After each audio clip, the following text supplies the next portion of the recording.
Welcome, fellow entrepreneurs, to the Entrepreneur Adventure Podcast, where we talk about Amazon wholesale and how you can use it to build an e-commerce empire, a side hustle, or anything in between. And now, your host, Todd Welch. What's up, everybody? Welcome to episode number 10 of the Entrepreneur Adventure Podcast. I'm your host, Todd Welch, and today we're going to talk about getting suspended on Amazon and what you can do about it. And in fact, we're bringing on CJ Rosenbaum. He is an Amazon seller lawyer. So his firm specializes in helping Amazon sellers deal with legal issues that they can get into on Amazon. So you're definitely going to want to listen to this episode. Don't let anything that we talk about here stop you from getting started. And in fact, we talk about this in the episode multiple times. You have to get started first before you worry about this. But you're going to love listening to this episode because we're talking about what you need to watch out for, as well as some really golden nuggets in how you can work with brands to get exclusive agreements, help them get unauthorized sellers off of the listing, and things like that. So you're definitely going to want to pay attention to this episode because it has some really good information in it. And now, real quick before we dive in, I just wanted to thank all of you who have left reviews for the podcast. If you're over on iTunes or Stitcher or Spotify or wherever you are, if you can leave a review, please do that. We love hearing from you out there on what you think about the podcast. And right now, I'm just going to read you one of our new 5-star feedbacks. This is from Northern Nelly. And they say, I've been listening to your podcast during my 1-hour commute to work. The information you give is so helpful to a newbie like me. I love your contagious optimism and attitude. My goal is to work hard, be resilient, and hopefully turn my commute into something I love to do. Thank you. Thank you, Northern Nelly, for leaving that 5-star review. I really appreciate it. It means a lot to me. And thank you so much for the positive comments. I'm glad you're getting value out of this and I'm able to help you, hopefully push you, move you forward, and get started selling online and in e-commerce.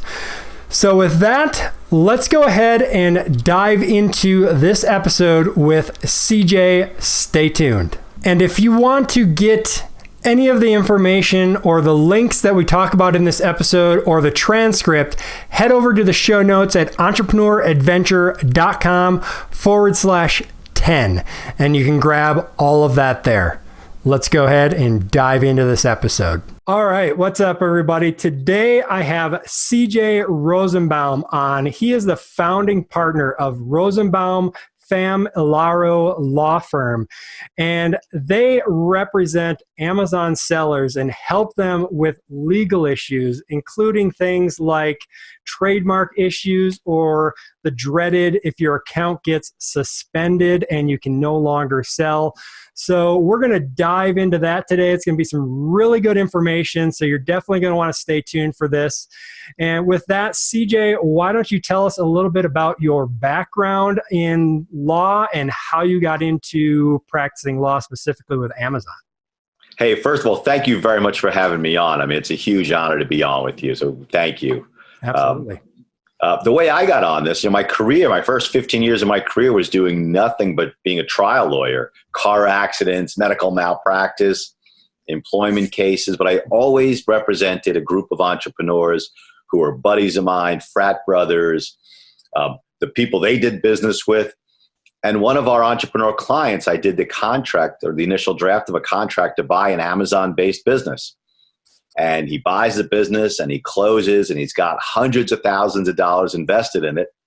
And then the account gets suspended. And he gives me a call back and he says, listen, you can't help me, but the people that are out there right now are awful. You should look into this. And it was at a time in my life when I was sort of making a pivot. I was going through a divorce.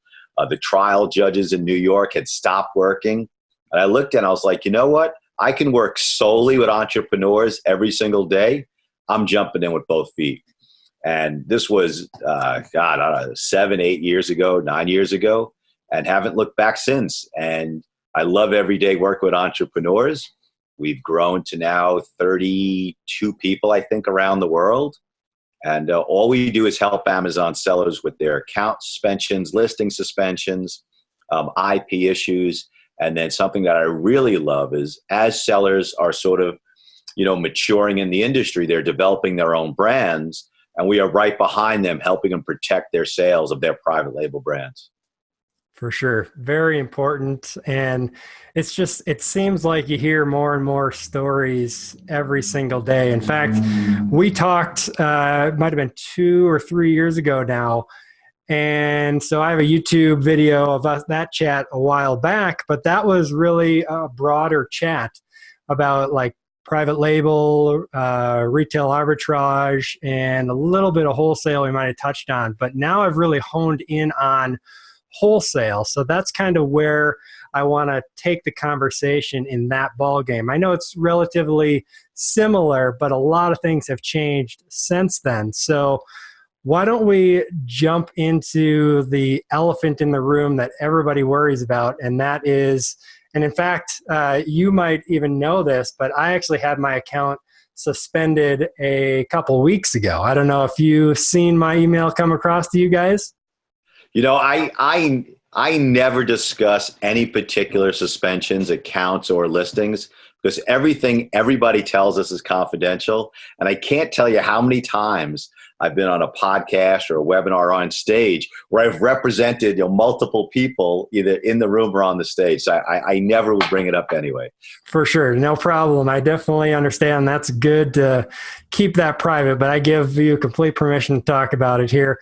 But basically, yeah, I had my account suspended because I inadvertently started or was going to start selling a energy drink that had an ingredient, I believe it was called DMHA.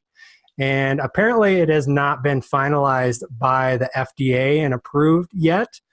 And so this product has been selling on Amazon for quite a while, years in fact, without any issues. But I thought I would get smart and create a 3-pack of this product, and then I'd have the buy box all to myself.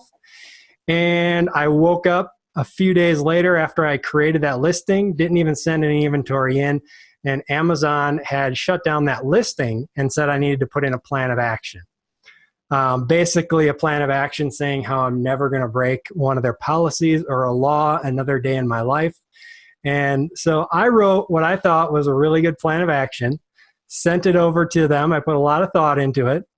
And about a week or so after that, at 10:30 p.m., I went and checked my Amazon seller app, and it said, your account is suspended. So I ran to the computer and looked, and sure enough, they had rejected my plan of action. And so I immediately sent an email off to you guys because I'm like, if it's still suspended the next day, I need to have a lawyer take care of this because I'm selling, $60,000, $70,000 a month. And so it's not chump change at all. Thankfully, I'm not completely living off of it right now, so I didn't have to get no sleep at all that night. But I had advised my plan of action. I made it more detailed and submitted it that night. Thankfully, in the morning, they had reauthorized my account.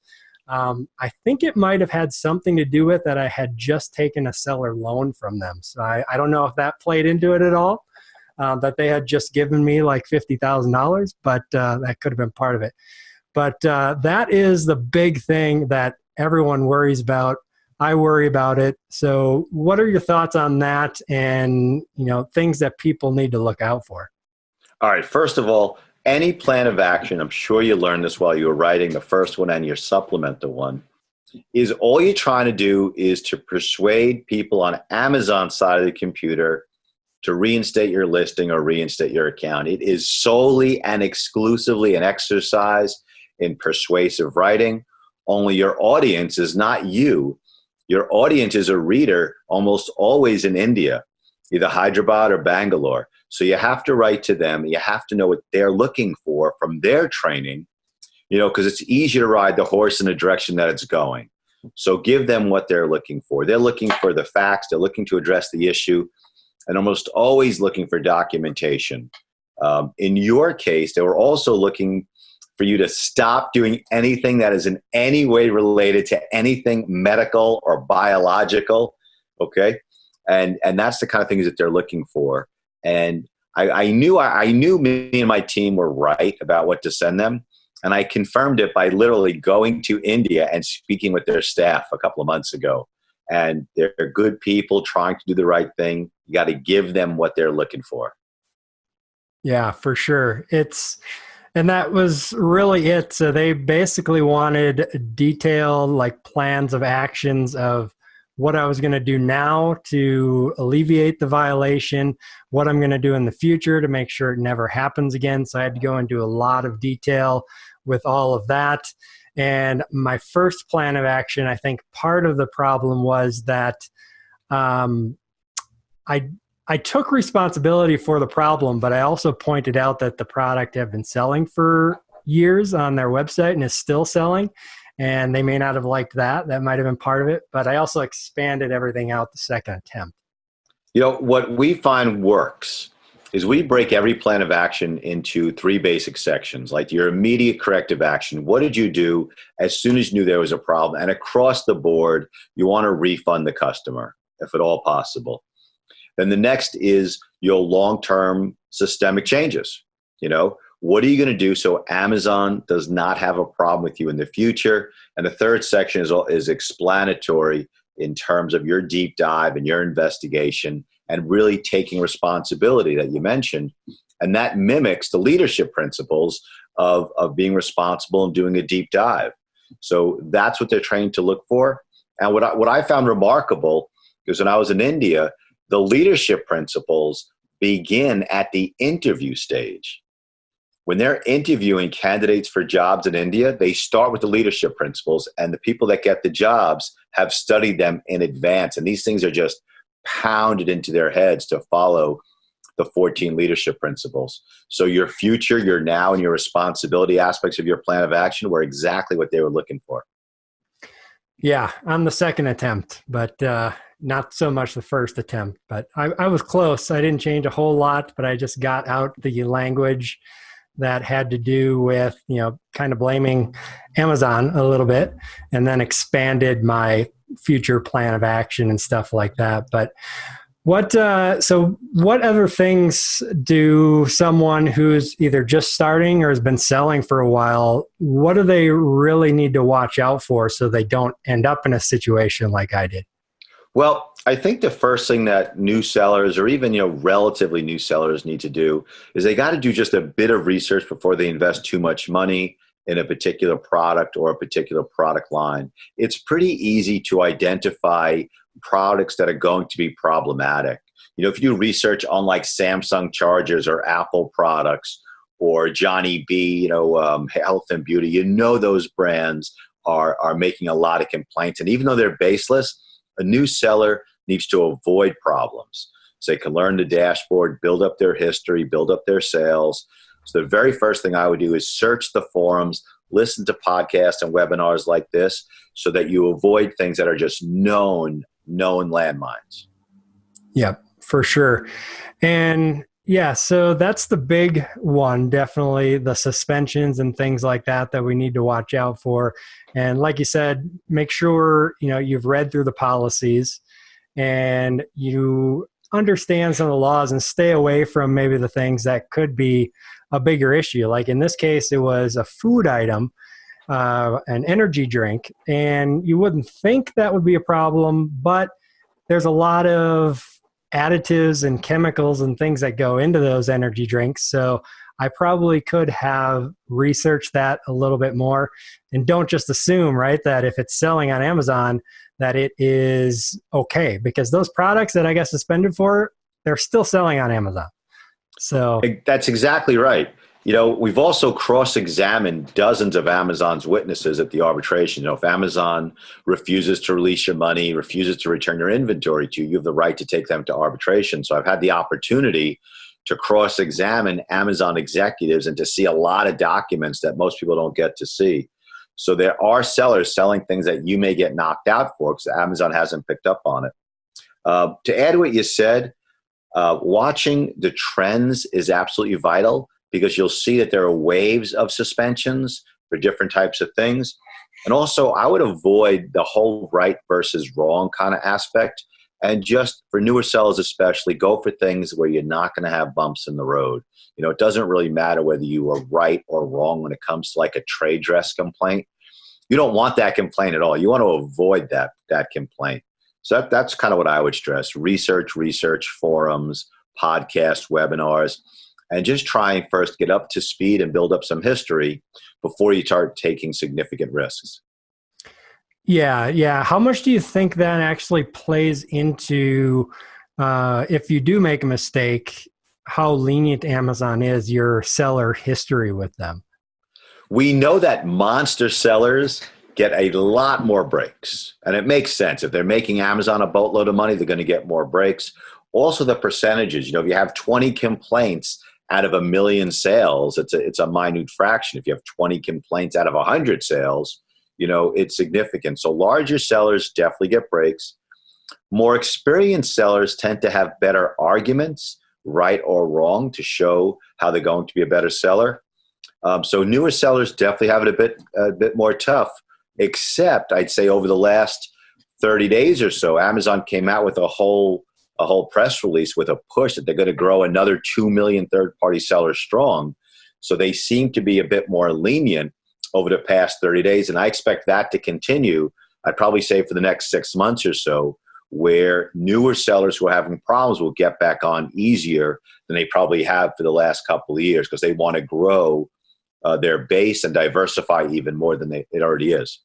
All right, very good. Yeah, I missed that news, but that is really interesting that they're trying to bring on a lot more, because in one of the previous podcasts, we were talking about, you know, what the future of Amazon is. And I could even see at some point Amazon like closing off the third-party sellers to new sellers, just because of all the legal issues that they're getting into, and different countries are trying to force them to do different things, take more responsibility for stuff. So maybe they're having a big push now to try to get as many people in there before they start limiting it again. I don't know.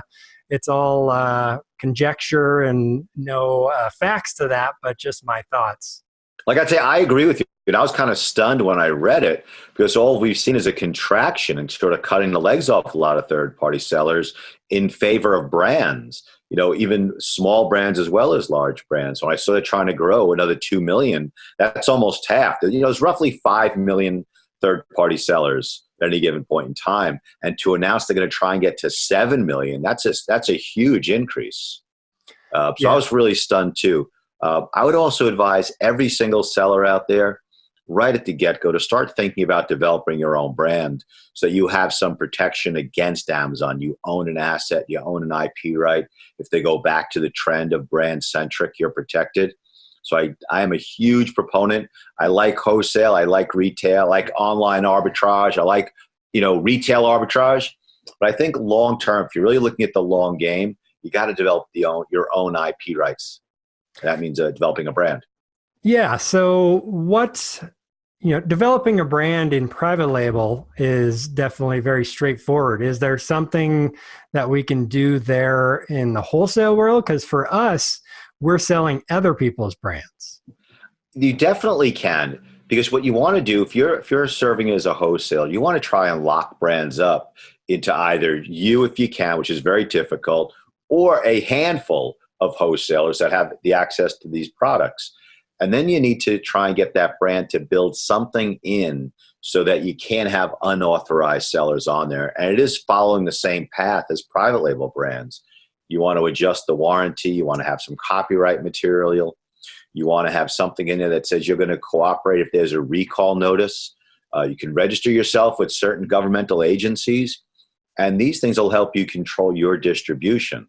You know, and it's constant battle. Like, did you help the sellers? Did you help the private label brands, the wholesalers?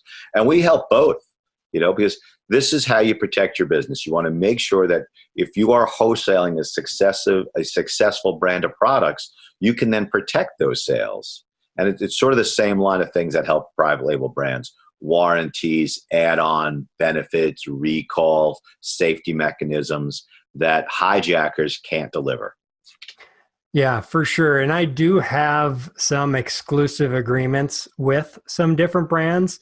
And those are some of my best selling brands just because I'm one of the only sellers, or like you say, one of a handful. So it's definitely a really good side of the business. It's not easy to get those exclusives or be one of a handful of sellers, but when you can get those, it's very profitable because then you are one of the few sellers who's able to sell it, for sure. It's also when you have what you're describing, like you have something works, right? So I think it's always a good bet to double down on something that is already selling and something that's already working.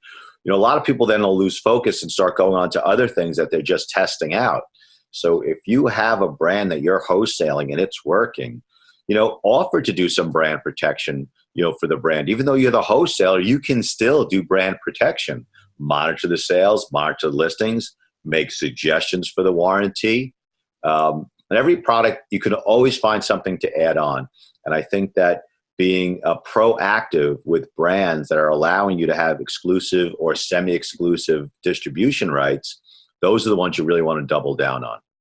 Yeah, for sure. I agree 100%. And I do, we call that value added services, right? So it's a way to, number one, maybe get our foot in the door just as one of the many sellers. But then if you're that seller who is always paying attention to their listings, helping improve it, help get rid of people who aren't supposed to be selling on it, you can work your way in possibly to that exclusive or being one of the few as they start locking down different listings. And I have seen that more and more often because brands are getting so sick of Amazon sellers who are not professional, don't take it seriously, don't treat it like a real business. And it's definitely a problem. I got to also tell you, most people don't know this. Okay. I hope this will be like the golden nugget, of the program. MAP pricing, minimum advertised price, used to be like the big sword that brand used, except in 2000s, either 2006 or 2007, the United States Supreme Court said that you cannot enforce MAP pricing against people or companies that didn't sign the contract, right? So it makes sense. But what you can do is use a claim called interference with contract, where you have an exclusive contract with your retailers. You have the brand, you have it with your retailers, and you have a written contract. And when you have someone else that's hijacking your listing, you put that seller on notice that you have a contract, an exclusive contract, and if they keep continuing to sell, they're interfering with that contract. And by having notice of the contract and continued interference, you now have leverage to stop them from selling because you have a legal claim against them.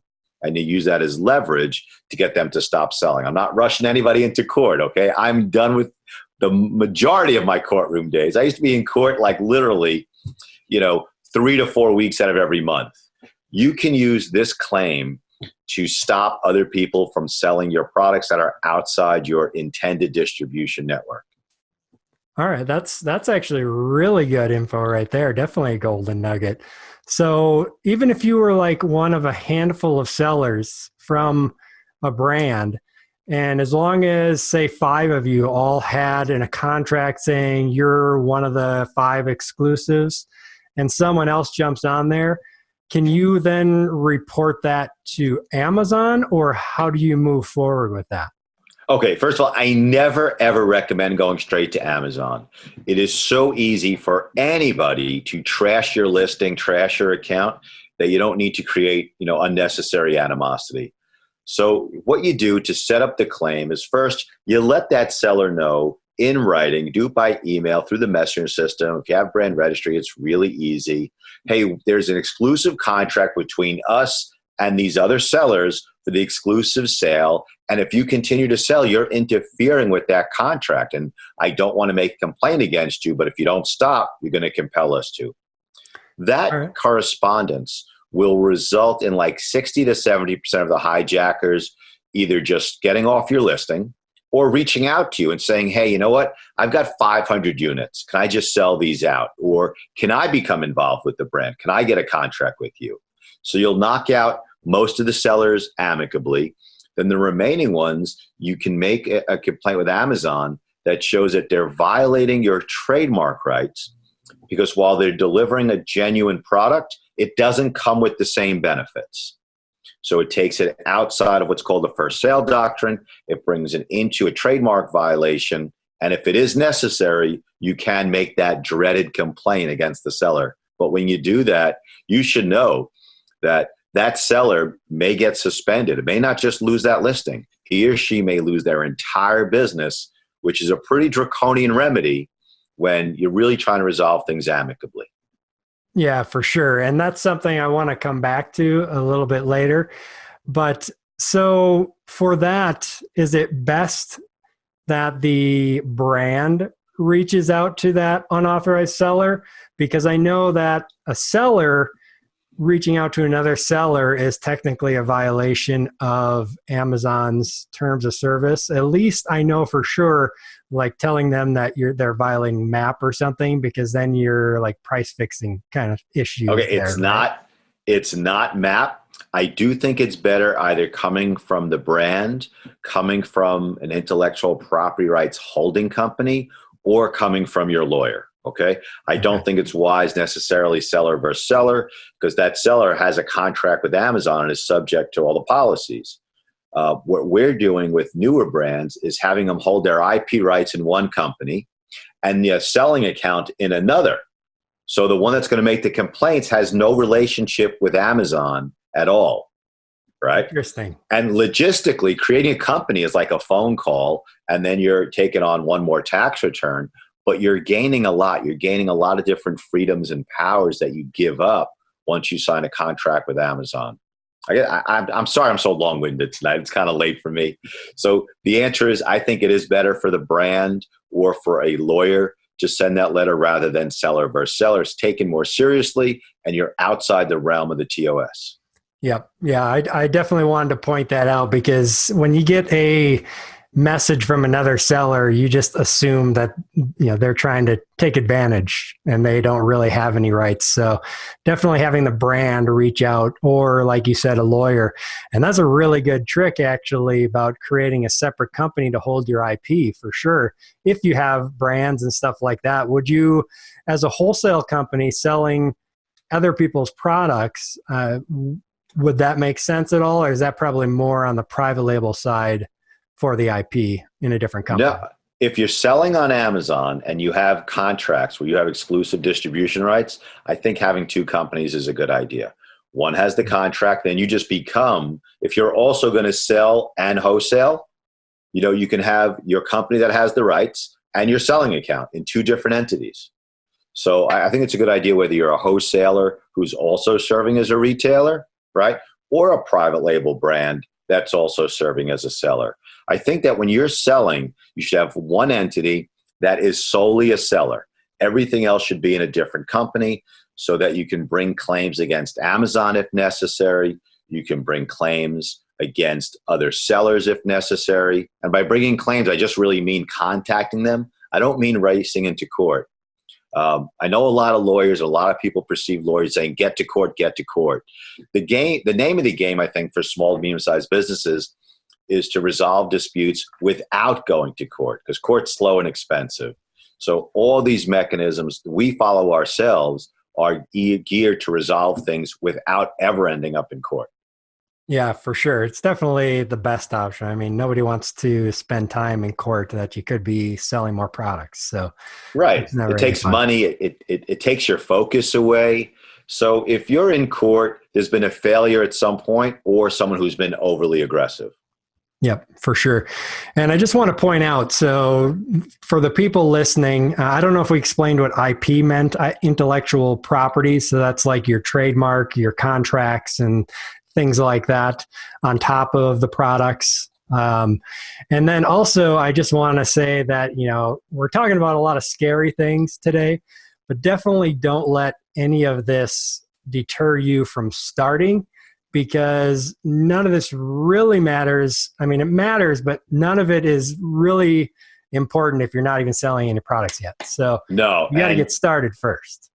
And this is the most remarkable opportunity in the history of commerce, as far as I'm concerned, because anyone with a credit card and a telephone, okay, can all of a sudden be an entrepreneur, get involved in markets, not just around the country, but around the entire world. And that's like unheard of. You know, you don't need hundreds of thousands of dollars or even tens of thousands of dollars.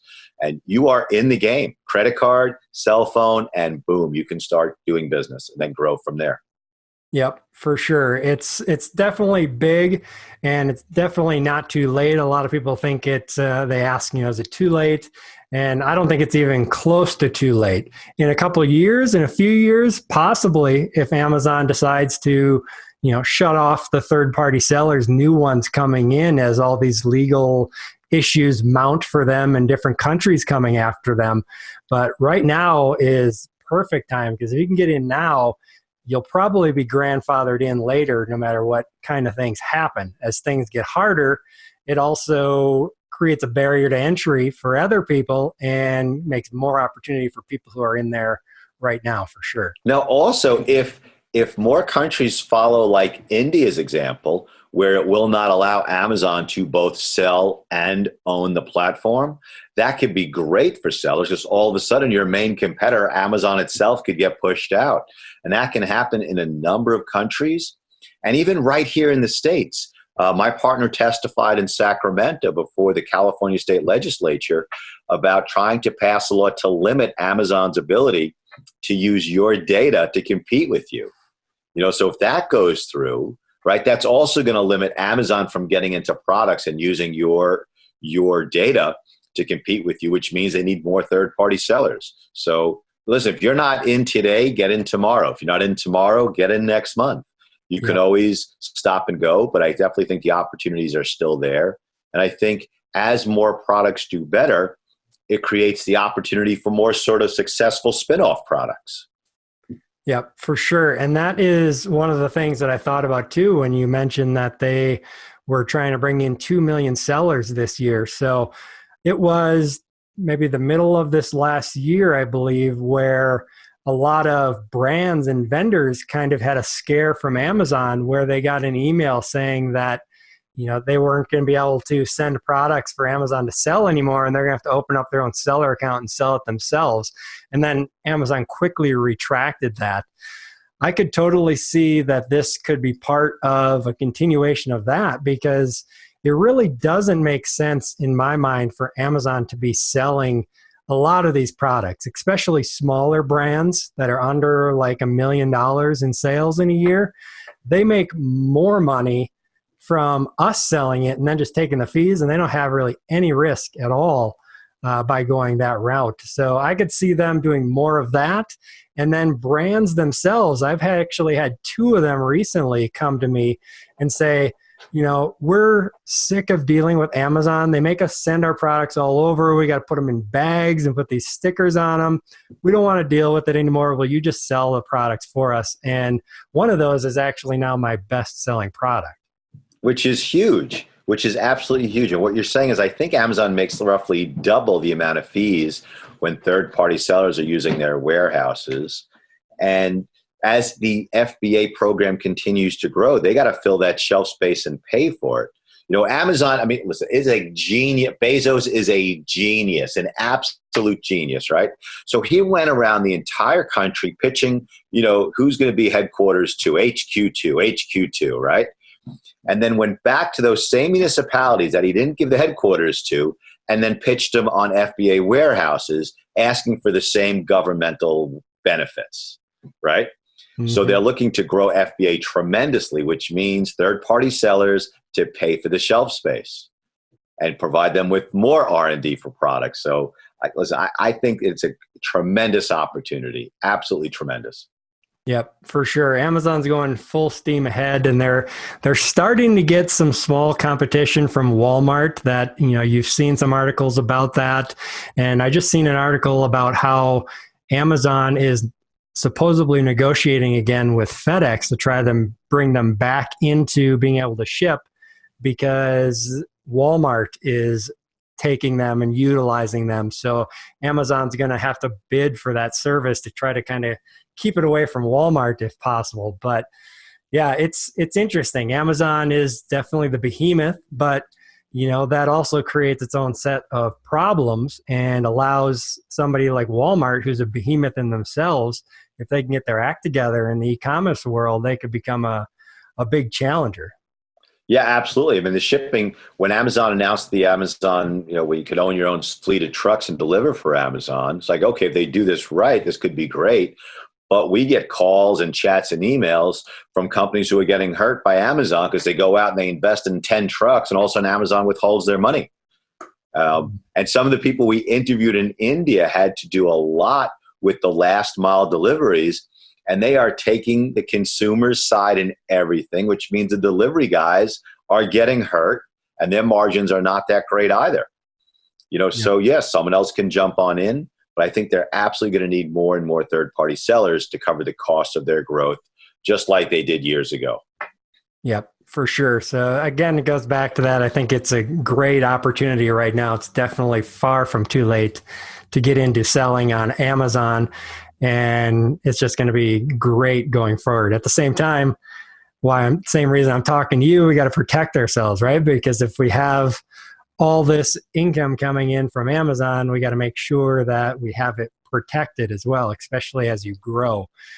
So, hey, I'd also suggest, you brought something up about getting brands. Just over the last couple of weeks, we've had, I'd probably say, about a dozen different calls and emails from private label sellers, wholesalers, and retailers using their language skills in terms of sourcing products. Like if you speak Italian, if you speak German, if you speak Chinese, you can go to those countries' suppliers and you have a huge leg up on getting brands that are manufactured in those countries because you can just logistically work together in a much easier fashion. And it's not just China. It's not just Chinese factories. It's brands from all over the globe where if you know how to sell and you speak the language, you can write better listings and negotiate deals because you make that emotional connection in terms of getting that brand. Yeah, for sure. That's actually a really good idea too, and kind of vice versa of that. So if you're in the US and you're selling in the US, but you happen to speak Spanish or Italian or German, you could potentially reach out to brands in those countries. Maybe they're not selling or not selling well in the US, but it's a product that could sell well, and work out some kind of relationship there to start selling their products on Amazon.com as well. Yep. Yeah, I like that a lot. And just the last couple of weeks, it's just come up too many times to ignore. Yep, for sure. So one of the other big things, especially recently, that people have been dealing with, Amazon seems to, they go on, like up and down when it comes to like enforcement of things. They're like really lenient, and then they get super hard, difficult until they find like that happy middle, I think is how they do that typically. And right now, IP complaints is way at the extreme where you get like one IP complaint and they're not only shutting down that listing, they're shutting down your whole account. Have you seen a lot of that as well lately? We see single IP complaints shutting down accounts almost exclusively for smaller sellers or newer sellers. Okay. Once you're going, 6 months, 12 months, 18 months, and you have some decent sales, it's kind of rare that a single IP complaint will shut down your account. You'll almost always lose your listing, but losing your whole account is kind of rare for a seller who's not brand new. We are seeing a dramatic rise, not just year over year and quarter over quarter, but month over month in the number of IP complaints being asserted. And also we're seeing big brands making more baseless complaints. Like what's surprising to me is the giant brands have not worked into things that we're working into the smaller brands. Warranties that actually mean something, copyright inclusion, recall inclusion, things that are legitimate to add in, and then you can make a legitimate complaint. We just filed a lawsuit against the NFL Players Association and the Dallas Cowboys because they couldn't figure out had to stop our seller from reselling genuine products. So they just made a counterfeit complaint, right? And they cost our guy a lot of money. And he's like, you know what? I'm not letting him kill me like this. I'm going after him. And so we sued the NFL and the Dallas Cowboys. Maybe 2 weeks ago, we started that action. So Interesting. I guess the point is there's a lot more complaints, but there's also a lot more baseless complaints. And there's a big difference because if someone makes a baseless complaint against you, they've accused you of a crime. They've accused you of a civil wrong, and you have leverage over them to compel even the big brands to withdraw their complaints. The NFL withdrew the complaint. We're still suing them because they cost so much money in damages. But when we showed them your complaint is baseless and you knew it, they withdrew it, even though they knew we were going to sue them also on top of that. So sellers, you are not impotent. You got to see whether that complaint is valid or not, and then act accordingly from that point. Yeah, for sure. And that's awesome to hear that somebody's moving that forward, because just for the precedent, right? It's going to make other big brands think twice about that. And that's one reason I recommend to a lot of new sellers and sellers have been selling a while. Focus even more so on small brands that you've never heard of. Pretty much all of the products I sell, probably if I started listing them off here, you wouldn't know them, and most of the people that are listening probably wouldn't know of them either. You're going to have a lot less trouble typically with that, and a lot less competition, and the profit's going to be better versus like a big name brand like NFL or Nike or something like that. But that's good to hear that people are pushing back, and we'll get that sorted out. We're still in kind of the wild west of all this. And the IP complaints, especially the baseless ones. I had one just recently, an IP complaint on a new product that I sent in. Thankfully, I was just doing a test order. I always recommend doing a small test order of like a case or a dozen of the product or something to test everything out and feel everything out. But yeah, I got the product in there, and all of a sudden the listings went down, and it was an IP complaint from that company. And since it was just a small order and I hadn't been selling them, I just pulled the product out and said, okay, I'm not even going to worry about it. It's not worth my time. But yeah, if it's something that I had been selling, it's one of my lead products and they're costing me a lot of money, then yeah, definitely moving forward and finding out, for sure, is it anything valid there? Be very also, if you think about it, there are 250 million brands out there, 250 million different brands. And the ones that are making the complaint really are a tiny, tiny percentage of the fruit that's out there. So go for brands that are not doing it, and then cut your teeth on that. And if there's an opportunity to make a tremendous amount of money with a big brand, then you're making that risk versus reward analysis with open eyes, and it might be worth it to you or it might not be worth it to you. Yeah. But if you think about it, there are so many brands out there that still are not online. And there's also populations out there that are just emerging online right now that you can look at.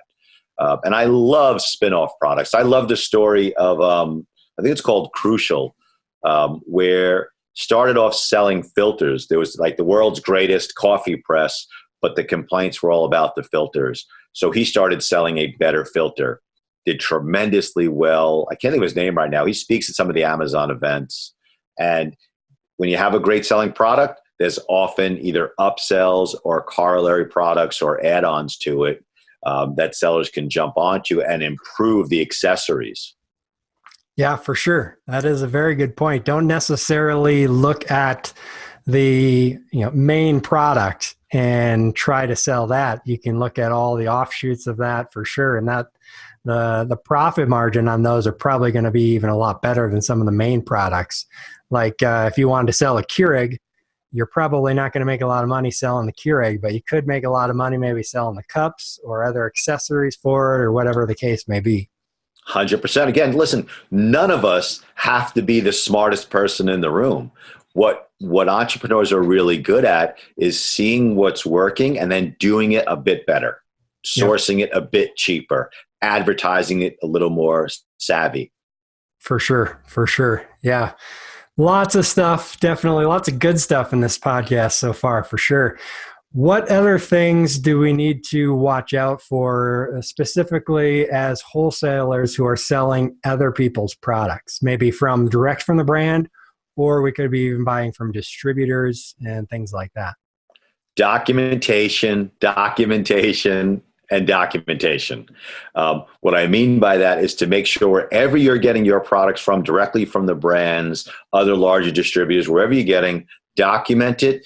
And then before you really start spending a ton of money with any one source, you want to pretend you're one of Amazon's staff and start picking apart your own invoices. Does the address really lead you on Google Earth to a commercial establishment? Can you independently verify that it goes all the way back to the manufacturers? Does the pricing make sense? Do they have an internet presence? Make sure that at the drop of a dime, if you need to justify to Amazon tracking that product all the way back to the manufacturer, that you can do so. If you can't, then again, risk versus reward. Is it still worthwhile with your profit margin in place? Or do you want to start looking for someplace where you have more solid documentation? But pretend you are Amazon picking apart your invoice. Yeah, for sure. That's a very good tip. And that's one reason I always tell people. So we call ourselves wholesalers, but we're like B2C wholesalers. And there's also B2B wholesalers. And I always recommend new sellers especially to stay away from those kind of sellers. Not that they're necessarily bad or anything and you can't make money from that, but Amazon typically won't take their invoices to dispute an IP complaint or something like that, because a wholesaler does not have a direct relationship with the brand. They're usually getting things from closeouts or businesses that went out of business or returns and things like that as well. So I spoke to someone today, and she was talking about going to visit where she's going to start sourcing her products from. And she happened to be flying down the day before so she could stay in a hotel and get some sleep. And I'm like, when you get into town, go by the facility and see what trucks are dropping off products. You see trucks that are branded, it's a good safety mechanism. Take pictures of it so in the future you can show Amazon that you went down the night before, you took pictures, here's my airline tickets, and I saw the branded trucks. I saw branded couriers dropping off products, and then meet with them. So you want to make sure that you can justify your decisions, right or wrong, later. Because again, if you look at the Amazon's leadership principles, it says leaders are right a lot, not all the time. They don't demand perfection, but they expect you to be right a lot and to continuously improve. So if your decision was based on sound research, even if you were wrong, that will help you get your account or listing back later on. So plan for the potential problem. And I think that's the best thing that people who are doing like wholesale B2C can do for themselves now. After you learn, I don't want any of this stuff to stop anybody from selling, okay? Don't be afraid of jumping in with both feet, but as you learn more, you have more to protect, and then learn how to protect what you've got. Yep, for sure. And B2B is business to business. B2C is business to consumer, just so clarify that if anybody's not sure. But yeah, obviously we're probably not going to be able to jump on a plane and go visit every distributor that we might open an account with. But another option could be to, if there's certain products that you're looking at selling from a distributor, reach out to the brand, maybe shoot them an email and say, hey, is this company an authorized distributor of your products? And then you have that paper trail to back you up if something was to happen as well. I'll give you a little life hack, okay? My experience as a personal injury trial lawyer led me to learn certain skill set. One of those is the use of private investigators. So, let's say you're in California and you're sourcing from a distributor outside of, in Florida someplace, and you can't fly to everyone, but you can get online and find a private investigator in Tallahassee, Florida pretty easily, and for like $30 to $50 an hour, right? You can pay that person to go sit outside their warehouse and take some photographs of who is dropping off materials. And if it's a bunch of guys in pickup trucks that aren't covered, maybe you want to stay away. if there are legitimate semis pulling into a loading dock and it looks official, you can have that done. And now your cost is going to be more like $200 to $400 to have some good documentation. And I did this about 3 years ago, where someone we used to compete against that we've now just surpassed tremendously was saying some negative things about me and my team. So I said, I really got to find out what her operation is like. So I hired a private investigator in her hometown, and I found out that the office wasn't an office. It was a P.O. box in a UPS store. And I'm never going to reveal who it was, right? But I let them know that I knew, and all of a sudden, the nasty comments stopped. Okay? So if you think about it, if you can't fly to Florida, call someone who's already there. Private investigators do this on all different types of businesses. So for $30 to $50 an hour, you spend $250, and you get some idea who's doing business with your distributor. Yeah, that's a really good idea. I'd never thought of that. You save it, and just if it's going to help you make decisions on who to do business with. It's also then going to back you up if you choose to do business, to show in this persuasive writing that before you started sourcing, you did your own deep dive investigation that included sending somebody there to take pictures of who is making supplies. And lo and behold, there was a Staples truck. There was a branded truck dropping off products. So I thought they were legitimate because they were getting their goods directly from, whatever the brand was. Yep. All right. Very good.